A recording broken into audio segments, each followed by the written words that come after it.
Hey guys, Zach and Andrew here coming at you live. Hope you're having a beautiful day. We have a really cool lesson we want to share with you today. Yeah, so first I want to ask, do you ever find yourself locking up or getting defensive because you're afraid that someone might be disapproving of you or what you're doing? Or maybe have you been on the other end of this when you're, hey Heath, how's it going? It's good to see you. Or have you been on the other end where you've been trying to be helpful to someone or encouraging to them, and then all of a sudden you find out that they're just being really defensive, and you feel like, oh wow, they seem to think I'm attacking them. Right. And what Hi, might Carlos. be? Hey, Hey, Carlos. Hey, Edward. What would be some scenarios where that might happen? So Zach and I just had an experience of that, and Zach's going to tell you about that in a little bit, but we're going to talk about how what we're thinking about other people and what other people are thinking about us has a huge weight on how we tend to act and how we show up. And so many times it can really get in the way of that relationship or that connection and hinder all sorts of progress. Hey Bruce, it's good to see you. And hinder all sorts of progress, whether it's romantically or professionally, like Zach's going to talk about here. Yeah.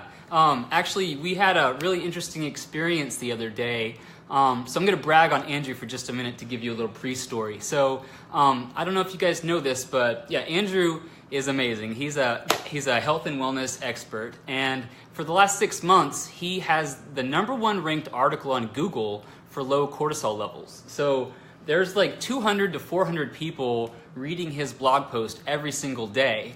But see, we don't have a follow-up system or really any way of letting them know that Andrew helps people with these problems. He just wrote this great article, but he can also offer his services, and we don't really have any way for those 200 to 400 people to really connect with, whoa, we could really work with this guy and make some really great progress. And I know this is something that Andrew and I have talked about a lot. It's probably something that we've argued about at some point, because it seems like, this really great golden opportunity coming from the universe.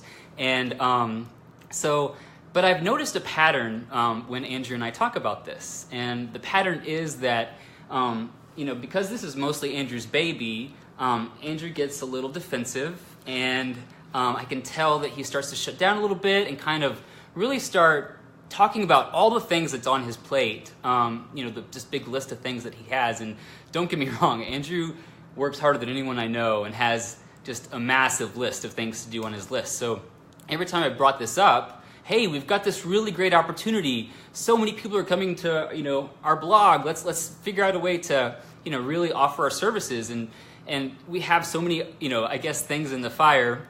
It seems like that just always gets pushed back. So I brought this topic up again the other day during one of our business meetings, and I noticed a similar reaction from Andrew. He seemed to really I could tell in his eyes that, hey Levi, that Andrew was taking this a little bit personal, and I could tell that he was starting to get a little defensive, and I could tell he was starting to kind of shrink down and shut down a little bit.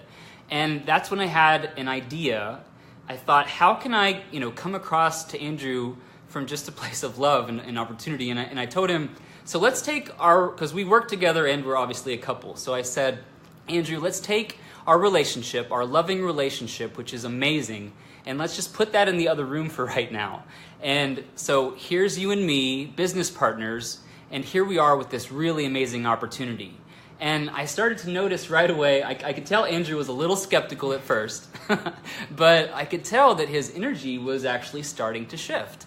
And he was starting to be more receptive to dialogue and to communicating and to trying to come up with a solution to this really cool opportunity. And yeah, it was. What was your experience? Yeah, so pretty much exactly what Zach said. So we had an argument about it at one point. Not a huge argument, but I felt like I was getting scolded for not having it all systematized and figured out already. And also at the same time, a big part of me was upset at myself for not having it figured out just yet. Hey Domingo, hey Nate, really good to see y'all. And so a big part of it was, kind of projecting that disappointment onto myself and assuming that oh, Zach bringing it up means that, oh, he's attacking me because I haven't done it already.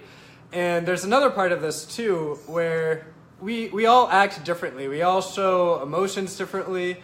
And Zach grew up in a family where it was pretty normal to raise each other's voices, to maybe shout, and yeah, there were a lot of heated arguments, but there was never like the confusion that we love each other so much. It was just, I think we expressed ourselves a little more emotionally. Yeah. Yeah, and like one example that comes to mind is like Zach was on the phone with his mom, and I thought he was like yelling at her, like really yelling at her, and I was sitting in the living room just, oh my gosh, I can't believe he's yelling at his mom so much. This is awful. I love you, Mom. Yeah, but then I told him that, and he's like, I wasn't yelling at her. She's fine. And then he called her back, and I'm sorry I yelled at you, Mom. She said, what?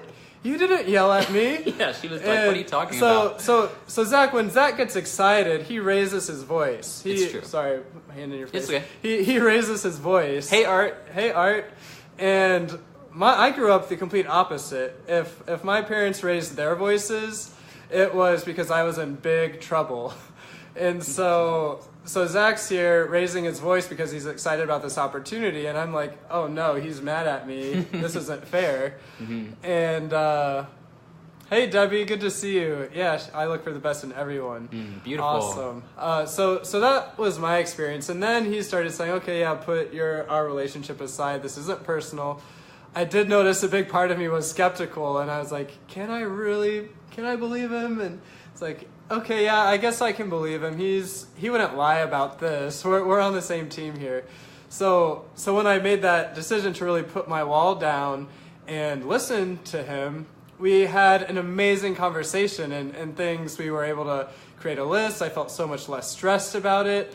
I've started an amazing hiring process, which I'm so excited. I've started an interviewing process, and I've already got some great applicants to help work with all the lab analysis I've been doing for people.